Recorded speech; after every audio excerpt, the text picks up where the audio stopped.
نحمده ونصلي ونسلم على رسوله النبي الكريم وعلى آله وأصحابه أجمعين.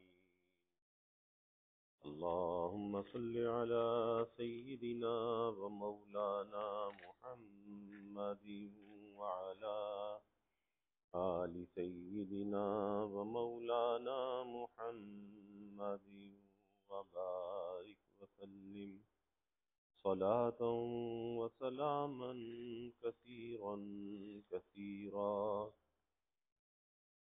توفیق الہی اپنے مرشد پاک کی برکت سے حکیم الامت مجدد الملت حضرت تھانوی رحمۃ اللہ علیہ کے مواعظ کا سلسلہ چل رہا ہے. تعمیم التعلیم کے نام سے حضرت کا یہ واعظ چل رہا ہے، جس میں بات چل رہی تھی کہ کبھی کوئی بے نمازی نمازیوں میں پھنس جاتا ہے اور نماز کا وقت ہو گیا، جماعت کھڑی ہو گئی. اب اگر نماز پڑھتا ہے تو وضو نہیں ہے اور نماز چھوڑتا ہے تو رسوا ہوتا ہے، اور اگر بغیر وضو کے نماز پڑھتا ہے تو بغیر وضو کے نماز پڑھنا کفر ہے. اس پر حضرت نے فرمایا کہ پھر ایسے وقت میں نماز کی نیت نہ کرے. بات نیت پہ چل رہی تھی. نماز کی نیت نہ کرے اور ایسے ہی شریک ہو جائے، لیکن اس شرکت کا بھی گناہ ہوگا لیکن کفر سے بچ جائے. اسی طرح مال حرام پر بسم اللہ کہنا تو فرمایا کہ اس سے بھی انسان کا ایمان چلا جاتا ہے. اس پر یہ بات چل رہی تھی. فرمایا کہ اب بعض جگہ یہ ہوتا ہے کہ کوئی مال حلال بھی ہے حرام بھی ہے یا دونوں کا مجموعہ ہے، تو ہر مال پر جو ہے وہ حرام کا فتویٰ نہیں ہے، بلکہ فرمایا کہ اس میں بہت سے لوگ یہ سن کر گھبرا جاتے ہیں کہ ہمارے تو اکثر مال مشتبہ ہوتے ہیں، پھر ان کو استعمال کرتے ہوئے بسم اللہ کہنے سے اگر ایمان جاتا رہا تو سارے بے ایمانی ہوئے. تو میں کہتا ہوں کہ وہم مت کرو. اس مسئلے کا مطلب یہ ہے کہ جو مال یقینی حرام ہو اس میں بسم اللہ کہنا منع ہے. جیسے کوئی شخص رشوت کا روپیہ لیتے ہوئے بسم اللہ کہے، پیسہ بھی پکڑ رہا ہے بسم اللہ بھی کہہ رہا ہے، یہ کفر ہے. باقی جس مال میں حرام اور حلال دونوں ملے ہوئے ہوں اور حلال غالب ہو وہ یقینی حرام نہیں، وہ مشتبہ ہو گیا. اس میں بسم اللہ کہنا حرام نہیں، مگر بسم اللہ کہنے سے اس کی کراہت زائل نہ ہوگی. جیسا کہ بعض جاہلوں کا خیال ہے، بہت سے لوگ کہتے ہیں کہ بس بسم اللہ پڑھ کے کھا لو حلال ہے.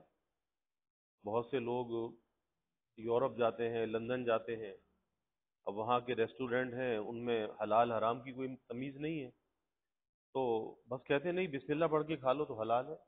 بھئی چکن کا مرغی جو ہے اس کا ذبیحہ کیسا ہے، اور پھر وہاں پر خنزیر بھی اسی ہوٹل میں اس کا گوشت بھی چلتا ہے، وہیں پہ وہ بھی تلا جاتا ہے، وہیں پہ چکن بھی تلی جاتی ہے، تو آخر اس کے اندر کہتے نہیں بس بسم اللہ پڑھ لو حلال ہے. وہی بات حضرت ہم رہے ہیں کہ بسم اللہ کہنے سے اس کی کراہت زائل نہ ہوگی، جیسا کہ بعض جاہلوں کا خیال ہے.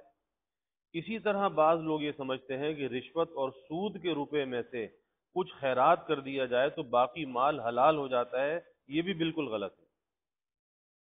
بلکہ میں ابھی کہہ چکا کہ حرام مال کے صدقہ کرنے میں کفر کا خوف ہے. غرض کوئی حرام کام کسی نیت سے یا بسم اللہ کہنے سے جائز نہیں ہو جاتا، بلکہ ایسے کاموں سے خدا کا نام لینے سے ایمان پر اندیشہ ہے، کیونکہ اس میں خدا کے نام کی بے تعظیمی ہے. جیسے کوئی شخص بیت الخلاء جانے کے وقت بسم اللہ کہنے لگے، فقہا نے اس کو کفر لکھا ہے. اور وہ حدیث میں آتا ہے کہ پخانے میں جاتے ہوئے بسم اللہ کہو. اس کا یہ مطلب نہیں کہ اس کی حد سے باہر بسم اللہ کہو، یہ مطلب نہیں کہ اندر جا کر کہو، یعنی باہر سے کہہ کر دعا پڑھ کے پھر اندر داخل ہو جائے. اور اس میں حکمت یہ ہے کہ حدیث میں آتا ہے کہ بیت الخلاء میں چونکہ نجس جگہ ہے، وہ ناپاک جگہ ہے، خبیث شیاطین ہوتے ہیں. جب آدمی ننگا ہوتا ہے، اپنا بدن ستر کھولتا ہے، تو وہ اس کے بدن کو دیکھتے ہیں. اس لیے حضور صلی اللہ علیہ وسلم نے اپنی امت کے سطر کو شیاطین سے چھپانے کے لیے ان کو یہ تعلیم فرمائی کہ بیت الخلاء میں جانے سے پہلے بسم اللہ، اعوذ باللہ من الخبث والخبائث، یا اللہ میں پناہ پکڑتا ہوں آپ کی گندے مردوں سے اور گندی عورتوں سے، کہہ لیا کرو، کیونکہ جنات بھی ہوتے ہیں اس میں، مرد بھی ہوتے ہیں، ان کی جنیاں بھی ہوتی ہیں۔ اس کے بعد نہ وہ تمہارے بدن کو دیکھ سکیں گے، نہ وہ ایذا دے سکیں گے۔ یہ سب مضمون نماز کو بلا وضو یا بلا نیت پڑھنے کے متعلق استدرادن آ گیا تھا۔ اس سے اوپر اصل مضمون یہ تھا کہ جس نفع میں حق تعالی کی ناخوشی ہو وہ نفع ہی نہیں ہے، جس سے اللہ ناراض ہوتا ہو وہ نفع نہیں ہے۔ دیکھو، اگر عاشق کے پاس سونا چاندی بھرا ہوا ہو مگر محبوب کی نظر میں نہ آتا ہو تو کیا عاشق اس کو نفع کی چیز سمجھے گا؟ اس کے پاس تو سونا چاندی ہے لیکن محبوب اس کو پسند نہیں کرتا۔ نفع کی چیز وہی ہے جو محبوب کو بھا جائے، محبوب کو پسند آ جائے۔ چو در چشم شاہد نیایت زرت، زر و خاک یکساں نمایت برت، کہ جب تمہارے محبوب کی نظر میں تمہارا زر نہیں آتا تو تمہارے نزدیک زر و خاک برابر ہے، پھر مٹی کے برابر ہے وہ سونا چاندی، اگر محبوب کو پسند نہیں آتا۔ اسی طرح مسلمان کے لیے نفع کی چیز وہی ہے جس سے خدا راضی ہو، اور جس چیز سے خدا راضی نہ ہو وہ ہرگز نفع کی چیز نہیں ہے۔ اگر تمہارے پاس سلطنت بھی ہو مگر خدا راضی نہ ہو تو وہ کچھ بھی نہیں۔ تم خدا کو راضی رکھو، اس کے احکام کا اتباع کرو، خواہ سلطنت ہو یا نہ ہو۔ رضائے الہی سے اگر تم کو یہاں سلطنت نصیب نہ بھی ہوئی تو آخرت میں تو تمہاری ہی سلطنت ہوگی، آخرت میں تو تمہاری ہی سلطنت ہوگی، اور وہ ایسی مستحکم ہوگی، وہاں کی جو سلطنت ہوگی ایسی مستحکم ہوگی جس کو کوئی دشمن تم سے چھین نہیں سکتا۔ ہاں، اگر خدا کو راضی رکھ کر تم دنیاوی منفعت بھی تم کو حاصل ہو جائے تو وہ خدا کی نعمت ہے، اس کو برتو، استعمال کرو۔ اسی طرح باطنی احوال اگر ذاکر کو پیش نہ آئے مگر حق تعالی کی رضا حاصل ہو وہ نفع میں ہے، یعنی ذکر میں، نماز میں کیفیت، لذت، مزہ، دل کا لگنا، یہ ساری کیفیات ہیں۔ تو اگر یہ چیز باطنی احوال ہیں، اگر یہ پیش نہیں آتے لیکن اللہ اگر راضی ہے تو اس کے اندر نفع ہے۔ اور اگر حالات و کیفیات کسی درجے کی پیش آئیں مگر اعمال مرضی حق کے خلاف ہوں تو وہ سب ہیچ ہے، وہ بیکار ہے، وہ کسی کام کی نہیں۔ حضرت خواجہ عبید اللہ احرار رحمۃ اللہ علیہ کا مقولہ ہے: پر ہوا پری مقص باشی، بر آب ربی خشے باشی، دل بدست آرے کے کسے باشی۔ یہ نظم نہیں بلکہ نثر ہے۔ مطلب یہ ہے کہ اگر تم ہوا میں اڑنے لگے تو کیا ہوا، ایک مکھی کے برابر ہوئے، کیونکہ مکھی بھی ہوا میں اڑتی ہے، اور اگر پانی پر چلنے لگے تو ایک تنکے کے برابر ہو گئے، کوئی کمال کی بات نہیں۔ بس یہ امور کوئی کمال نہیں، اب کمال یہ ہے دل بدست آرے کے کسے باشی، جس کا حاصل یہ ہے کہ محبوب کو راضی رکھو، اس وقت تم آدمی ہوگے۔ اللہ کو جب راضی رکھو گے جب تم آدمی ہوگے۔ یہاں سے سالکین کو یہ سمجھ لینا چاہیے کہ جن خوارق و کیفیات کے وہ دل دادا ہیں، کوئی ایسی کرامت ظاہر ہو جائے، کوئی خلاف طبیعت بات پیش آ جائے، خوارق و کیفیات کہ وہ دل دادا ہیں، یہ کوئی چیز نہیں بلکہ اصل مقصود رضائے محبوب ہے۔ اگر رضائے حق حاصل ہے تو کشف و کرامت گو نہ ہو تو کیا ہے، اور اگر یہ نہیں تو ہزار کشف و کرامات گو ہو تو پھر کیا ہے، کوئی فائدہ نہیں۔ اور رضا حاصل ہوتی ہے اتباع احکام سے۔ بس اصل مقصود اس کو سمجھو، اسی لیے مجھ کو احوال سے زیادہ اعمال کا اہتمام ہوتا ہے، احوال سے زیادہ اعمال کا اہتمام ہوتا ہے، اور احوال تابع بھی اعمال کے ہیں۔ اگر اچھا عمل ہوگا تو اچھے احوال ہوں گے، یہ نہیں ہے کہ پہلے احوال آئیں اور بعد میں عمل کریں، نہیں نہیں، احوال جو ہیں وہ اعمال کے ہمیشہ تابع ہوتے ہیں۔ میں اس کو نہیں دیکھتا کہ ذاکر پر حالات و کیفیات وارد ہوتے ہیں یا نہیں، میری نظر زیادہ اس پر ہوتی ہے کہ اس کو اعمال کا بھی اہتمام ہے یا نہیں۔ خلاصہ یہ کہ منافع چاہے ظاہری ہوں یا باطنی سب غیر مقصود ہیں، اصل مقصود رضائے حق ہے۔ کہ آدمی دعا مانگ کے سوچے کہ قبول ہوئی یا نہیں ہوئی، یعنی اس کا نفع سوچ رہا ہے، نماز پڑھ کے سوچے کہ کیا ملا، کچھ ملا یا نہیں ملا، کچھ حاصل ہوا یا نہیں ہوا، تو سب غیر مقصود ہیں، یعنی مخلوق کا طالب ہے، اصل اللہ تعالیٰ کی رضا ہے۔ خلاصہ یہ کہ منافع چاہے ظاہری ہو یا باطنی سب غیر مقصود ہیں، اصل مقصود رضائے حق ہے، اس کا طالب ہونا چاہیے۔ میں یہ مضمون سحر کے متعلق بیان کر رہا تھا کہ نفع کی نیت سے حرام عمل جائز نہیں ہو جاتا، بس سفلی عمل تو اپنی حقیقت ہی کے اعتبار سے گناہ ہے، وہ نیت کیسی ہی اچھی ہو، مگر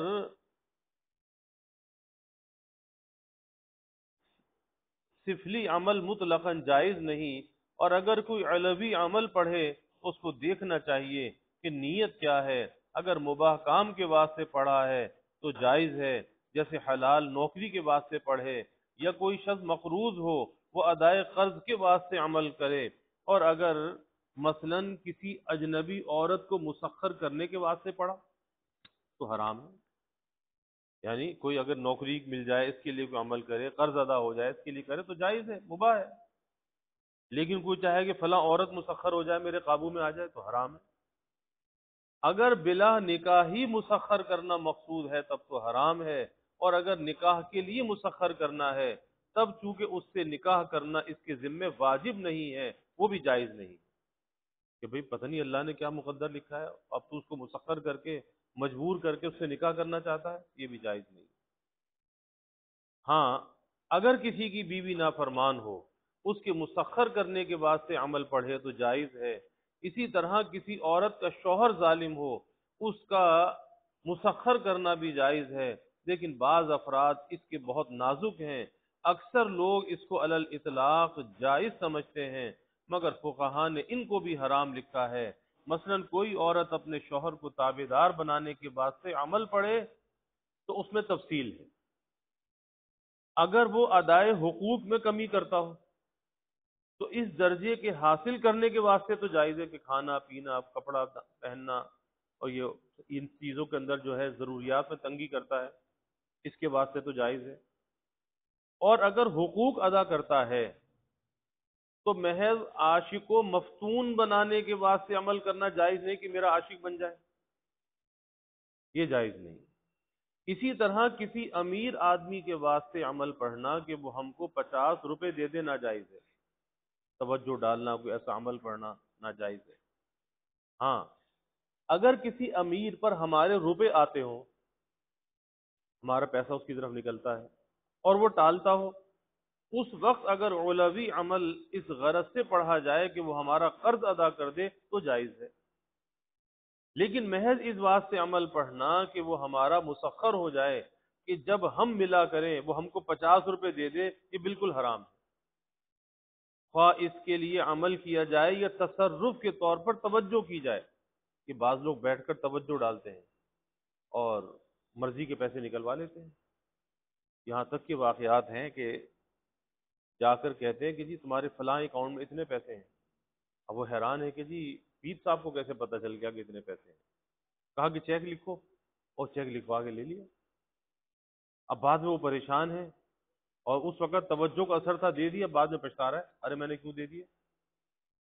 تو وہی بات حضرت ہمارے کہ خواہ کوئی عمل کر کے یا توجہ کے ساتھ دونوں حرام ہے، مگر اس کو لوگ عموماً حرام نہیں سمجھتے، بلکہ اس کو تو مشائخ کے کمالات میں بیان کرتے ہیں کہ ہمارے حضرت نے ایک عمارت بنانا شروع کی تھی، اس میں 1000 روپے کی ضرورت تھی، بس ایک رئیس حضرت کی خدمت میں حاضر ہوا، حضرت نے ذرا سی توجہ اس کے اوپر ڈالی، فوراً 1000 روپے کا نوٹ نظر کر دیا، بڑے ہی صاحب تصرف ہیں۔ یاد رکھو کہ جو شیخ ایسا ہو، جو شیخ ایسا ہو وہ راہزن ہے، ڈاکو ہے، توجہ ڈال کر کسی سے روپے وصول کرنا ایسا ہی ہے جیسے ڈرا دھمکا کر چھین لینا، کیونکہ توجہ دینے سے وہ شخص بالکل مجبور ہو جاتا ہے اور محض توجہ کے دباؤ سے نظر کر دیتا ہے کہ جی قبول فرما لیں۔ اور مسلمانوں کا مال بدون طیب قلب کے لینا ہرگز جائز نہیں۔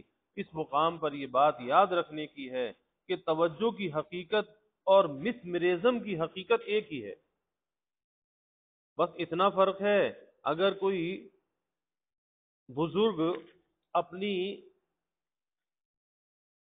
کوئی بزرگ اپنی نفسانی سے کام لینے لگے اس کو اصطلاح میں توجہ کہتے ہیں، اور ایک آوارہ آدمی قوت نفسانی سے کام لے اس کو مسمرزم کہتے ہیں۔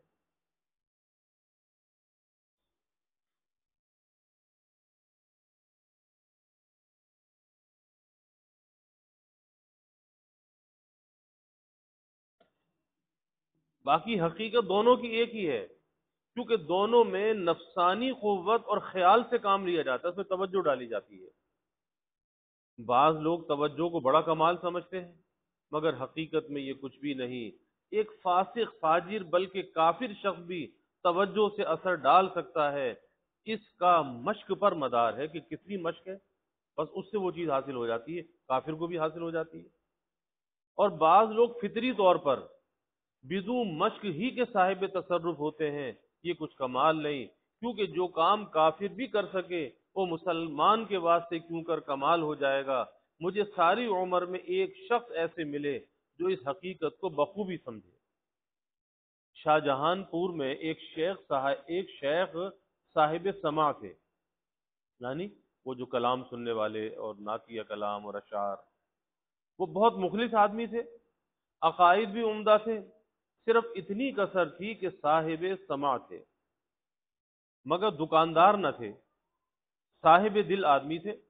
ایک بار میرے پاس ان کا خط آیا کہ ایک شخص میرا دشمن تھا، مجھے بہت ستاتا تھا، ایک دن میرے منہ سے اس کے حق میں بددعا نکل گئی، الہی اس کو ہلاک کر دے، اور اسی عرصے میں وہ ہلاک ہو گیا۔ بے شک سچ ہے، بس تجربہ کر دیم دری دیرے مکافات، بادر بادرد کشاں ہر کے در افتاد بر افتاد۔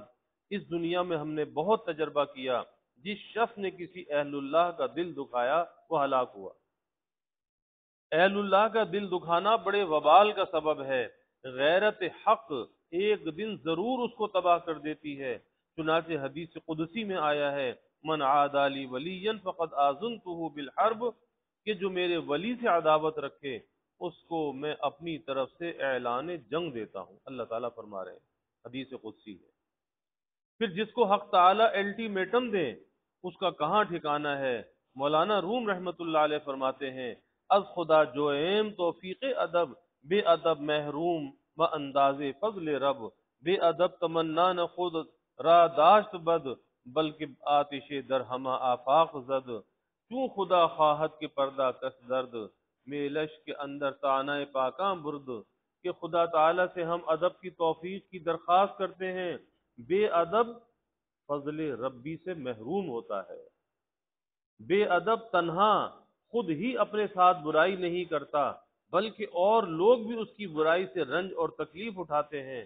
خدا تعالی جب کس کی پردہ دری کرتے ہیں تو اس کا میلان نیک لوگوں کی تانہ زنی پر کرتے ہیں، کہ وہ نیک لوگوں کے ساتھ تانہ زنی کرنے لگتا ہے۔ غرض ان بزرگ نے لکھا کہ میں نے بددعا کی تھی جس کے بعد وہ شخص ہلاک ہو گیا۔ میں کہتا ہوں یہ واقعہ اگر کسی دوسرے شخص کو پیش آتا تو وہ اپنے مریدوں میں بیٹھ کر ڈینگے مارتا کہ دیکھو ہماری بددعا سے ہلاک ہو گیا، بھلا ہماری بددعا خالی جا سکتی ہے؟ اگر ان بزرگ میں اس کے بجائے دوسری حالت پیدا ہوئی تو انہوں نے لکھا، مجھے اندیشہ ہے کہ کہیں مجھے قتل کا گناہ نہ ہوا۔ اب کوئی اور ہوتا اسے بڑا کمال سمجھتا، اب ان کو یہ ڈر لگ گیا کہ کہیں قتل کا گناہ تو نہیں ہوا۔ سبحان اللہ، خوف خدا کی یہی شان ہوتی ہے۔ میرے اوپر اس خط کا بہت اثر ہوا اور اس سوال سے مجھے سائل کی بہت قدر ہوئی، کیونکہ ایسا سوال عمر بھر میں مجھ سے کسی نے نہ کیا تھا۔ اور سوال بھی ایسے واقعہ کا جو ظاہر میں مشابہ کرامت کے معلوم ہوتا ہے۔ میں نے جواب میں لکھا کہ واقعی آپ کا اندیشہ درست ہے، مگر اس میں تفصیل ہے۔ اب یہ عجیب جواب ہے، وہ یہ کہ بد دعا کے وقت دو حالتیں ہو سکتی ہیں۔ ایک تو یہ کہ محض سرسری طور پر حق تعالی سے درخواست کر دی اور اپنے دل کو اور خیال کو اس کے ہلاک کرنے کی طرف متوجہ نہیں کیا، کوئی توجہ نہیں ڈالی، خالی اللہ سے دعا کر دی کہ اللہ کا یہ ہلاک ہو جائے۔ اس صورت میں اگر وہ شخص ہلاک ہو جائے تو یہ بد دعا کرنے والا قاتل تو نہ ہوگا، کیونکہ بد دعا سے ہلاک ہونے میں اس کا دخل نہیں، بلکہ اس میں محض حق تعالی سے درخواست ہے، اور حق تعالی اپنی مشیت سے اس کو ہلاک کرنے والے ہیں۔ بس یہ شخص قاتل تو نہیں، البتہ وہ شخص اگر بد دعا کے قابل تھا تب تو گناہ بھی نہیں ہوا، اگر بد دعا کے قابل تھا تب تو گناہ بھی نہیں ہوا، اور اگر بد دعا کے قابل نہ تھا تو قتل کا تو گناہ نہیں ہوا، مگر بد دعا کرنے کا گناہ ہوا۔ بد دعا کے لائق نہیں تھا، اسے بد دعا کیوں دی؟ اس سے توبہ اور استغفار کرنا لازم ہے۔ مجدد سے عجیب جواب دیا ہے، اب اتنی باریکی میں کون جائے گا؟ اور ایک صورت بد دعا کی یہ ہے کہ خدا تعالی سے درخواست کرنے کے ساتھ اپنے دل کو بھی اس کے ہلاک کرنے کی طرف متوجہ کیا اور اپنے تصرف سے کام لیا، توجہ ڈالی، اپنا تصرف دکھایا۔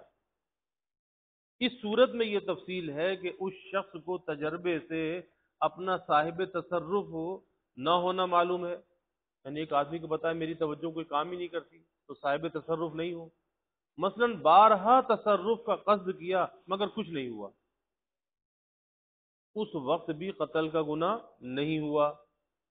البتہ اگر وہ شرعاً قابل قتل نہ تھا تو اس کی ہلاکت کی تمنا کا گناہ ہوگا کہ تمنا کیوں کی اس کے لیے،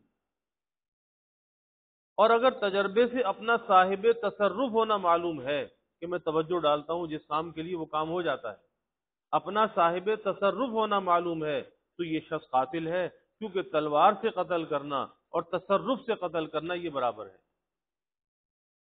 صرف اتنا فرق ہے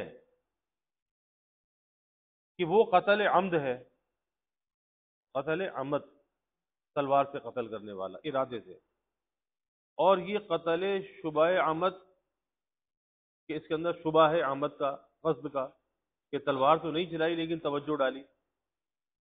اب دیکھنا چاہیے کہ وہ شخص جس کے ہلاک کرنے کے واسطے تصرف کیا گیا قتل کا مستحق تھا یا نہیں۔ اگر مستحق قتل تھا تو صاحب تصرف قاتل تو ہوا مگر گناہ نہیں ہوا، کیونکہ تصرف کا استعمال اپنے محل میں ہوا۔ کتنی تفصیل ہے۔ اور اگر مستحق قتل نہ تھا تو صاحب تصرف کو قتل کا گناہ ضرور ہوا، اس صورت میں اس کو علاوہ دیت کے ایک غلام کا آزاد کرنا اور اس کی وسعت نہ ہو تو 2 مہینے کے روزے رکھنا چاہیے اور توبہ اور استغفار کرنا چاہیے۔ اس سے آپ کو معلوم ہو گیا ہوگا کہ توجہ کی کیا حقیقت ہے۔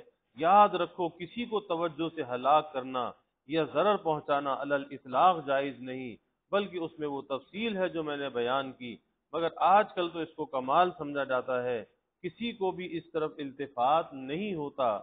اس میں بعض دفعہ گناہ بھی ہوتا ہے، لوگ یوں سمجھتے ہیں کہ ہم نے تو محض توجہ کی تھی، ہم نے قتل کہاں کیا؟